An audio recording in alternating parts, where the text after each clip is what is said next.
अस्सलाम वालेकुम viewers, welcome to the show खेल की आवाज। मैं हूं आपका host Hasan Chughtai. As usual आज हम क्रिकेट पे ही डिस्कशन करेंगे। ऑब्वियसली एक बहुत बड़ी सीरीज चल रही है। सीरीज का एक्चुअली आखिरी मैच चल रहा है बिटवीन इंग्लैंड एंड इंडिया, जो 5th टेस्ट उनका जो लास्ट सीरीज जो हुई थी due to Covid related issues, IPL से पहले India team had to return back, उसको कंटिन्यू करने वो इंग्लैंड आए हैं। और उसके बाद ऑब्वियसली वनडेज भी होंगे, T20s भी होंगे। मगर जो 5वां टेस्ट चल रहा है बहुत इंटरेस्टिंग है।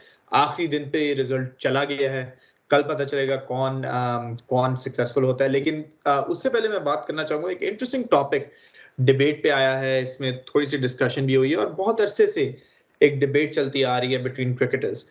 Who makes a better captain? Is it a batsman और अ बॉलर?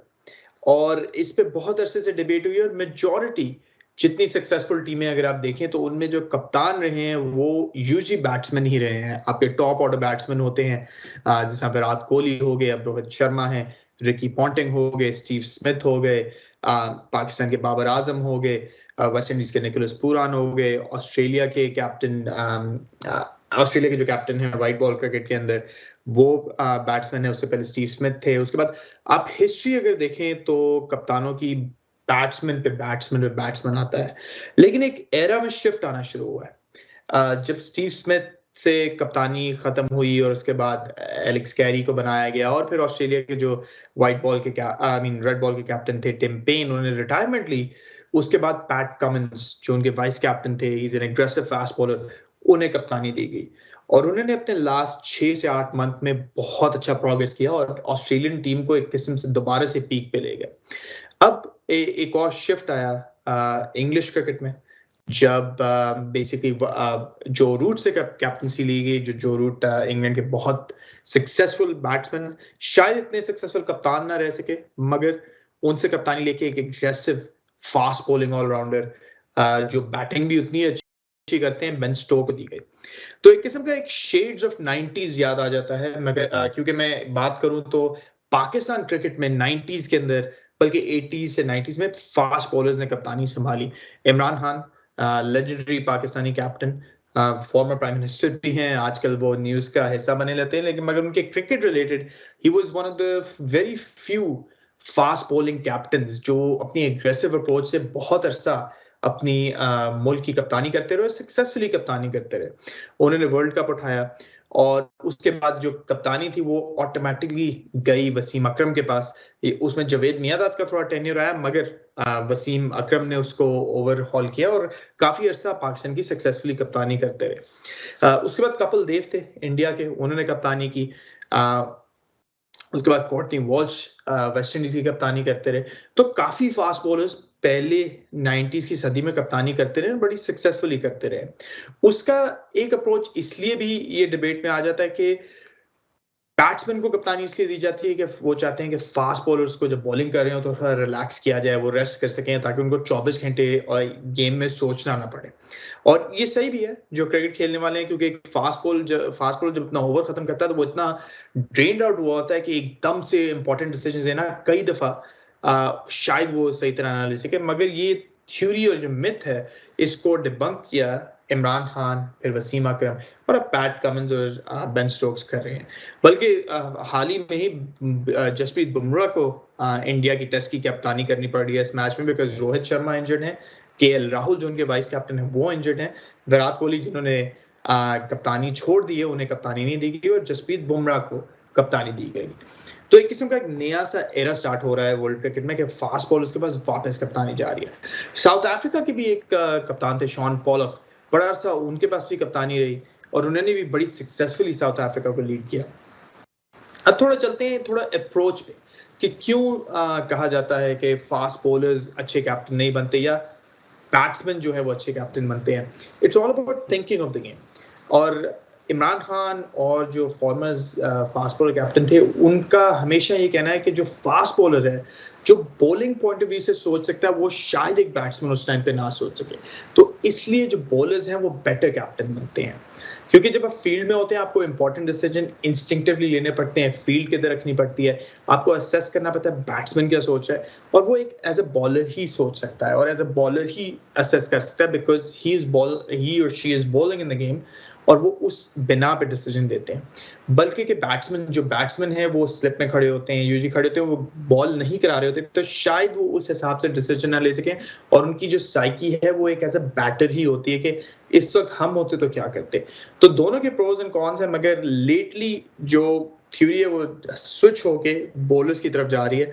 अभी ओवेन मॉर्गन जो थे, जो इंग्लैंड के बहुत सक्सेसफुल वाइट बॉल कैप्टन रहे हैं, फॉर्मर आयरलैंड प्लेयर हैं, फिर इंग्लैंड मूव किए और 6 साल सफेद बॉल में इंग्लैंड की कप्तानी की। पहले इंग्लैंड के ऐसे कैप्टन हैं जिन्होंने वर्ल्ड कप जीता 50 ओवर का 2019 में, और अब finally he hung his boots and called it a day. Obviously उनकी अपनी फॉर्म भी उनकी फेवर में नहीं थी, मगर उन्होंने I think captaincy right time पे कॉल की, बिकॉज आपको हमेशा मेरे ख्याल में वो कैप्टन होना चाहिए कि आपको जब रिटायरमेंट लो या अनाउंस करो कि हम रिजाइन कर रहे हैं, तो लोग पूछेंगे यार क्यों रिजाइन कर रहे हो, आप खेल सकते थे। बल्कि कि दूसरी तरफ हो कि लोग कहें कि अब आपका टाइम आ गया था, आप क्यों नहीं रिजाइन कर रहे। तो ओवेन मॉर्गन ने टाइमिंग अपनी परफेक्ट की, नेदरलैंड्स के खिलाफ स्कोर नहीं कर सक रहे थे। विकेटें जो थी वो विकेट्स जो नेदरलैंड्स की थी वो थोड़ी सीमी कंडीशन में थी और it didn't favour Eoin Morgan, और वो जल्दी आउट हुए और इंजरीज भी लगातार थी। तो उनकी कैप्टनसी जॉस बटलर को दी गई। जो जॉस बटलर वाइस कैप्टन थे, बड़े अरसे से विकेट कीपर हैं, उनको दी गई बनस्पन बेन स्टोक्स या किसी फास्ट बॉलर को कंसिडर किया जाए, मगर इंग्लैंड की टेस्ट की कप्तानी अभी भी बेन स्टोक्स के पास है।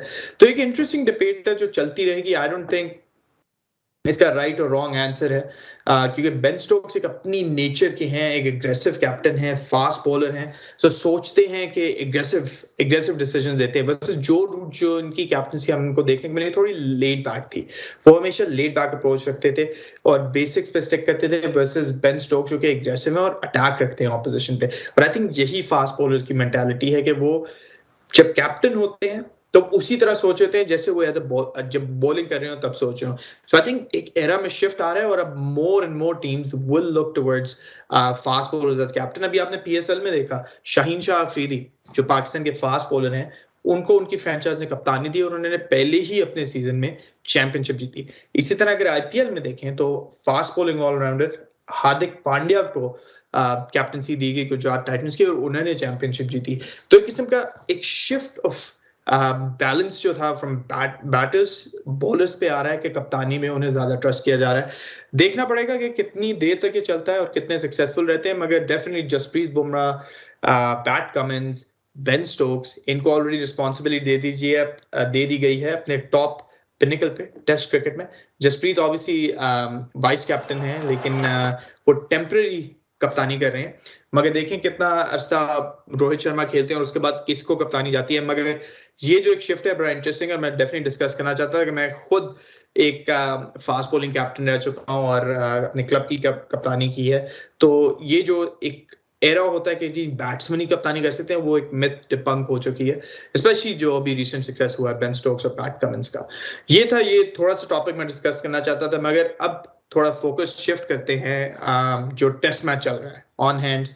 5वां दिन है कल, बल्कि आज जब आप ये शो देख रहे होंगे तो आज स्टार्ट होने वाला होगा। इंग्लैंड को 119 स्कोर चाहिए। बेन जो रूट और जॉनी बेयरस्टो दोनों क्रीज पे खड़े हैं और ऐसा लग रहा है कि बॉल जो है वो इंग्लैंड के कोर्ट में है और आसानी से इंग्लैंड ये चेस कर लेगा। लेकिन एक छोटी सी ब्रेक लेते हैं, ब्रेक के बाद आएंगे तो डे 4 की हाइलाइट्स देखेंगे कि किस तरह इंग्लैंड ने डोमिनेट किया और लास्ट दिन पे हमारे लिए क्या एंटेल है for the game. Let's take a short break. Welcome back. जैसा कि आपने हाइलाइट्स देखी, day 4 dominated by England.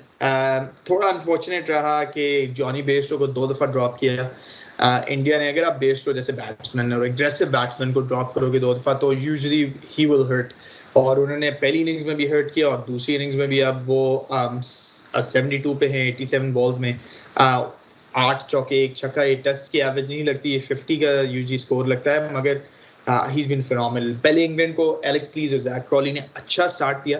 Jack Crawley पे काफी सवाल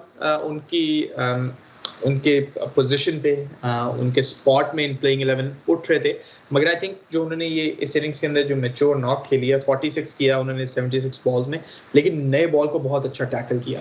क्योंकि अगर आप याद रखें इंग्लैंड की पहली इनिंग्स में बुमराह ने टोटल डिस्ट्रॉय कर दिया था टॉप ऑर्डर को। उन्होंने 3 जल्दी एलेक्स लीज, जैक क्रॉली और नॉली पॉप को जल्दी आउट किया और उससे से बहुत प्रेशर रहा मिडिल ऑर्डर में। वो तो जॉनी बेयरस्टो की एक खास और I think one of the best innings थी जो उन्होंने गेम टोटल पलट के 106 स्कोर किया 140 बॉलों में।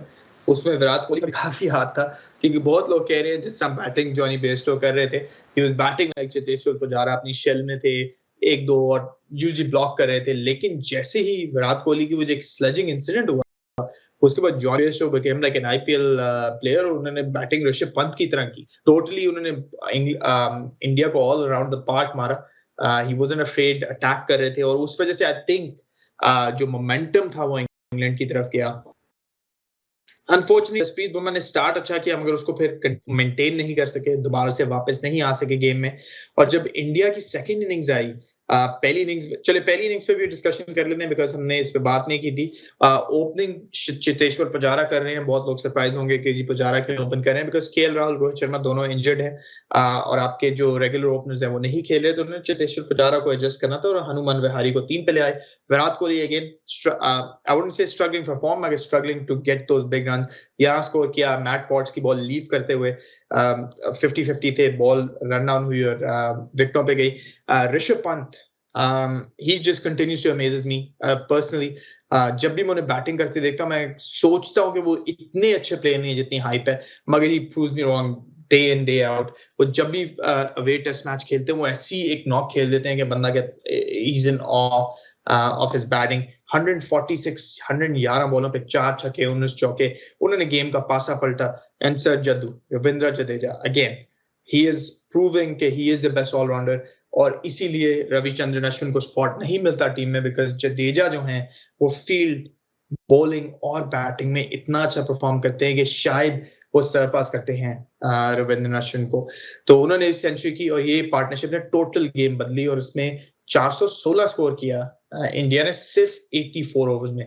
ये test cricket of the next generation हो रहा है कि तेज स्पीड में स्कोर हो रहा है, तेज स्पीड में रिजल्ट आ रहे हैं, और इस वजह से गेम्स जो है मोर एक्साइटिंग हो रही है, बिकॉज ड्रॉ बहुत कम टेस्ट मैचेस हो रहे हैं। इंग्लैंड की जो पहली इनिंग थी उसमें बुमराह ने जैसे कि कहा कि टोटल डिस्ट्रॉय किया उनकी टॉप लाइनअप को। जॉनी बेयरस्टो ने वो नॉक खेली 104, उसके अलावा सैम बिलिंग्स ने थोड़ा सा साथ दिया, वो 36 रन। उसके अलावा इंग्लैंड की बैटिंग में कोई सब्सटेंस नहीं था, उन्होंने सिर्फ 284 किया। मगर इंडिया की जो बैटिंग थी सेकंड इनिंग्स में, वो कैपिटलाइज नहीं कर सकी। शुभमन गिल जल्दी आउट हुए, चेतेश्वर पुजारा ने अच्छा वो अपनी यूजुअल नॉक खेले, 66 रन किया। Hanuman Vihari and Virat Kohli couldn't deliver big runs। फिर ऋषभ पंत ने एक हाफ सेंचुरी की 57, और उसके अलावा बैटिंग में कोई स्कोर नहीं कर सका, तो they got rolled out for 245। उसकी वजह से इंग्लैंड को स्निफ मिला। इंग्लैंड के बॉलर्स में बेन स्टोक्स ने 4 विकेट लिए, the captain led from the front, और जब इंग्लैंड को स्निफ मिला, उनके ओपनर्स ने फुली कैपिटलाइज किया। 107 रन की पार्टनरशिप की, पहली विकेट 107 रन पे गिरी, और उसके बाद जो फिर एक फॉरन जो नॉक ऑफ हुआ एलेक्स लीज का, दोनों ओपनर जल्दी गए। ऐसा लग रहा था इंडिया ने मोमेंटम ले लिया, मगर उसके बाद Joe Root and Jonny Bairstow totally shut it out, और उन्हें अच्छी खासी लंबी पार्टनरशिप खेली कि अब इंग्लैंड इज टचिंग डिस्टेंस हुए। Bowlers apart from Jasprit Bumrah, I'll be honest, India did not look menacing. दोनों साइड पे विकेटों की बॉल हो रही थी। जॉनी बेयरस्टो ने बहुत आसान से खेला, और उसके बाद उनके कैचेस भी छूटे।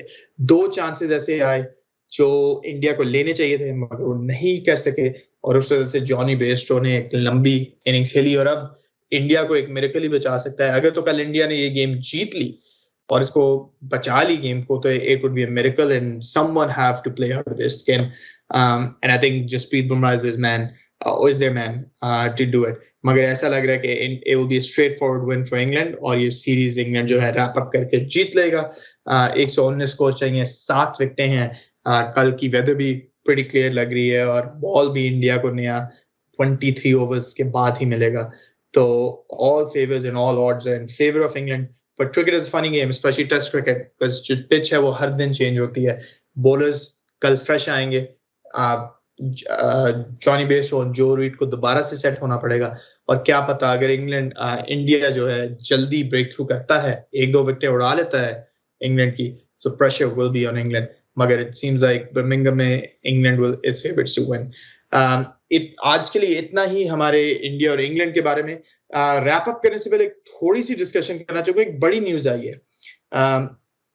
यूजुअली विमेंस क्रिकेट की इतनी ब्रेक थ्रू न्यूज नहीं होती, लेकिन आई थिंक ये बात करना जरूरी है, बिकॉज हमारी फीमेल प्लेयर्स और मेल प्लेयर्स की जो पे में डिस्पैरिटी बहुत ज्यादा है। लेकिन एक बहुत ब्रेक थ्रू डील आई है विद न्यूजीलैंड क्रिकेट, जिन्होंने 5 साल की डील की है अपने स्पॉन्सर्स के साथ, जिधर फीमेल प्लेयर्स और मेल प्लेयर्स की जो कॉन्ट्रैक्ट्स होंगे वो इक्वल होंगे। तो इससे पर गेम हर एक क्रिकेटर को टेस्ट मैच फी, T20 फी, वनडे फी मिलती है, चाहे वो मेल क्रिकेटर हो चाहे फीमेल क्रिकेटर हो। तो पहले जमाने में न्यूजीलैंड के जो कॉन्ट्रैक्ट्स है उसमें काफी फर्क था, अब जो है वो एक किस्म का इक्वल पे होगी। अगर मेन क्रिकेटर्स को 10,000 पर ओडीआई मिल रहे हैं तो फीमेल क्रिकेटर को भी 10,000 पर ओडीआई मिलेंगे। अगर मेन क्रिकेट $1 लाख बना रहे हैं साल का, फीमेल क्रिकेटर भी $1 लाख बनाएंगे। Obviously at the same level, so अगर सोफी डिवाइन है तो Kane Williamson will be equals because they are the top players in their respective teams। तो इस तरह एक बहुत बड़ी ब्रेक थ्रू है, और I think this is another major step towards women's cricket. Women's cricket को आप नोट करें, पिछले कुछ अरसे में बहुत हाइप मिली है, बहुत आईसीसी बहुत फोकस कर रहा है, इंडिविजुअल बोर्ड्स बहुत फोकस कर रहे हैं। वेस्ट इंडीज की सीपीएल स्टार्ट होने वाली है, वुमेन्स सीपीएल, उसके बाद फेयर ब्रेक हुई थी अभी रिसेंटली, उसके बाद WBBL होगी, उसके बाद IPL ने अनाउंस कर दिया, PSL ने अनाउंस कर दिया, फिर फेयर ब्रेक होने वाली है। तो काफी टूर्नामेंट्स भी होने वाली है। कनाडा में अनाउंस हुआ था, यूएस में एक लीग अनाउंस हो रही है। So the female cricket is up in rising, और उनका लेवल भी अच्छा हो रहा है। And I think this is a major step by New Zealand cricket. They led the way again towards parity, pay parity, and equality. And I think it will only help women's cricket across the globe. उसके अलावा women's cricket, India और श्रीलंका का series continue हो रही है। Second ODI में India ने श्रीलंका को थ्रैश किया हुआ है 10 विकेट्स।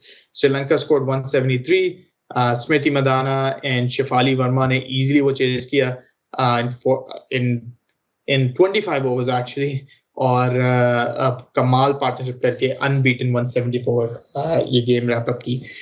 आज के लिए इतना ही। एक फाइनल कमेंट जो कैनेडियन हमारे सपोर्टर्स हैं, ट्यूसडे वेडनेसडे को Nepal versus Canada, unofficial games, not ICC official games, but there's still games between two national teams, will be happening at King City. I would urge everyone, every cricket supporter of Canada to go out, support Canada, because थोड़ा अफसोस होता है कि जब नेपाल या ऐसी कोई associate nation आती है कनाडा जैसे मुल्क में, और जब उनको ज्यादा सपोर्ट मिलती है versus the Canadian national team. So we want to support a national team, जैसे भी है, whatever the results might be, but at least go out, support the boys. इससे मोटिवेशन भी बढ़ेगी, क्रिकेट भी बेहतर होगा, and then the board and everyone will see कि यहाँ पर क्रिकेट में कितना इंटरेस्ट है। So again, वो Tuesday, Wednesday, King City Maple Leaf Cricket Club में खेला जाएगा। 11 o'clock उनका स्टार्ट टाइम है। I hope everyone goes out and enjoys some good quality cricket. आज के लिए इतना ही। होपफुली कल देखते हैं इंडिया और इंग्लैंड के बीच में क्या होता है, मगर नेक्स्ट वीक इसी टाइम इसी तरह और एनालिसिस और क्रिकेट के साथ मिलेंगे। तब तक के लिए अल्लाह हाफिज।